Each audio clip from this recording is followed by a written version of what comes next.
ինչ կասեք այսօր առավոտյան մեկնարկած գործողություններից։ Ինչ ասել իշխանության ցինիզմի, վախերի, անճարակության դրսևորումն է, լռեցնել ազատ ձայնը, լռեցնել պայքարի բոլոր օջախները, լռեցնել արժանապատվությունը եւ միևնույն ժամանակ զուգահեռաբար ոչնչացնել պետությունը եւ պետականությունը եւ այն խեղկատակությունը կամ այս կեղծ ամբողջ ընթացքը, որ առավոտից մատուցվել էր հասարակությանը, որևէ առնչություն չունի իմ կարծիքով արդարադատության հետ, առնչություն չունի պետության հետ, խոսքի ազատության հետ, մարդու իրավունքների հետ եւ ամենակարևորը արժանապատիվ պետություն ունենալու հետ եւ այն օրակարգերը, այն մղձավանջային օրակարգերը, այն գոյությունական օրակարգերը, որ այսօր դիմագրավում է Հայաստանը, նկատի ունեմ նաև աշխարհաքաղաքական միջավայրը եւ Հայաստանի անվտանգային զրո երաշխիքները եւ ներքին պառակտվածության այս սարսափելի մթնոլորտը ուղղակի սա մի ձեռագիր է վրեժխնդրության, հանրությանը լռեցնելու եւ ախի ճիրաններում պահելու, սկսեց Սամվել Կարապետյանից, այսպես ընդհանրապես մեկ անկեղծ նախադասության կամ մտադրություն, եթե կարող է արժանանալ ուրեմն այդ ճակատագրին, բնականաբար իշխանությունը պետք է փորձի այսպես բոլոր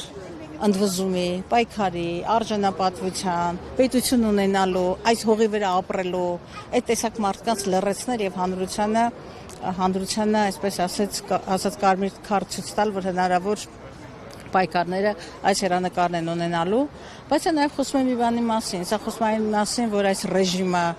բնականաբար իր հոգեվարքի ընթացքի մեջ է,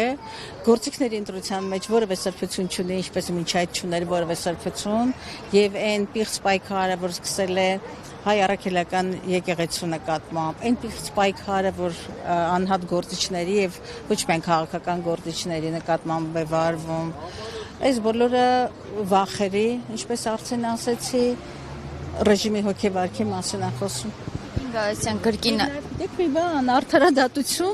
արդարադատություն, որը Նիկոլ Փաշինյանի գրպանում է, այսօր հետևում է լուրերին եւ այսպես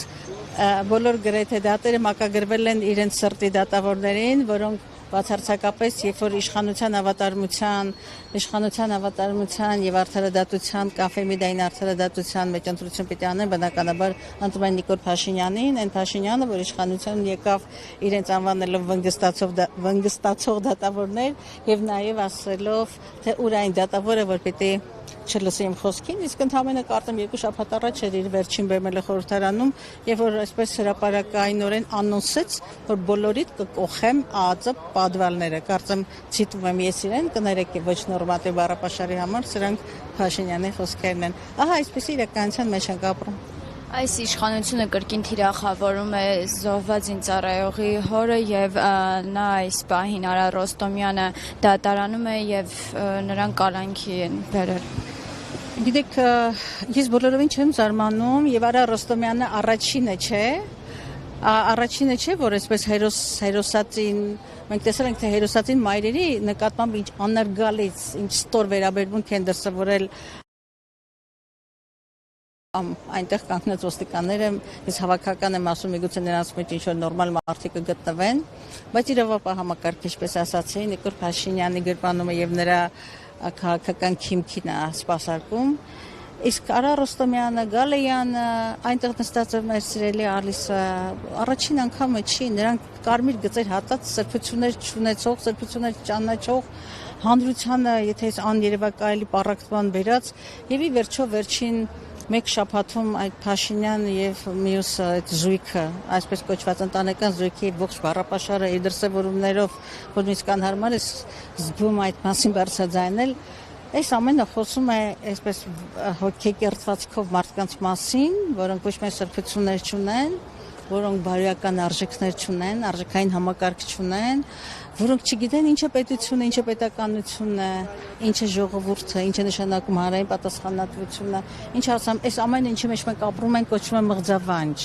բայց եթե սա սովորական մղձավանջ լիներ, արել էր մի օր հաղթահարել, բայց այս մղձավանջը պետականության գին ունի, մենք ամեն օր կորցնում ենք Հայաստանի վերականգնման հնարավորությունները վաղուց հատել ենք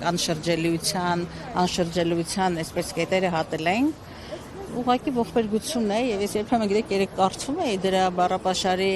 այսպես հրավառությունը եւ նաեւ մենք տեսանք թե միջազգային լրահոսը ինչ վերնագրեր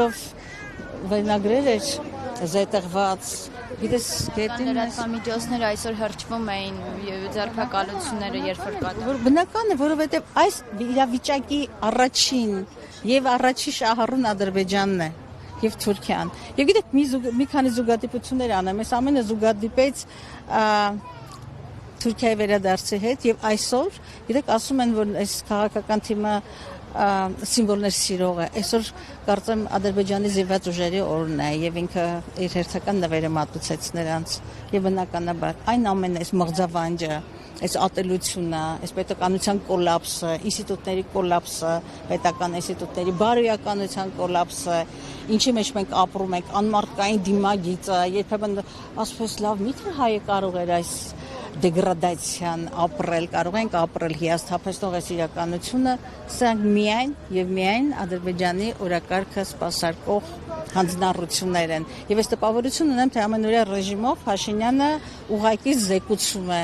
թե այսօր ինչ նոր առաջադրանք, մեկ այլ առաջադրանք հաղթահարվեց վասն Ադրբեջանի կամ հակառակորդի կամ թշնամու ավելի ճիշտ կլինի ասել։